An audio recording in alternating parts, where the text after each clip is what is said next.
Students, in this video, we are going to draw the Lewis structure for hydrogen iodide, Hi. So, students, the first step is that we have to calculate total number of electrons. Total number of electrons. Students, we know that hydrogen is present in group 1, so it provides only one electron, and iodine present in group 17, so it provides 7 electrons. In this way, we have total 8 electrons. And students, we have to distribute these 8 electrons between one hydrogen and one iodine atom. So without wasting any time, hydrogen, iodine.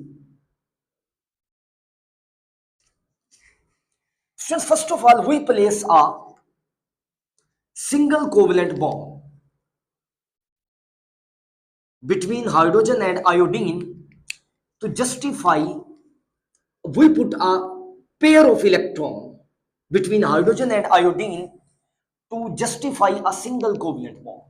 To represent a single covalent bond, a pair of electron is placed between hydrogen and iodine. We know that maximum hydrogen doesn't obey octet rule. So in this way, hydrogen completes its duplet. Now we justify octet rule for outside atom, which is iodine. So for this purpose, we place a pair of electron 2, 4, 6, 8. Now students, we count the total number of electrons 2, 4, 6, 8.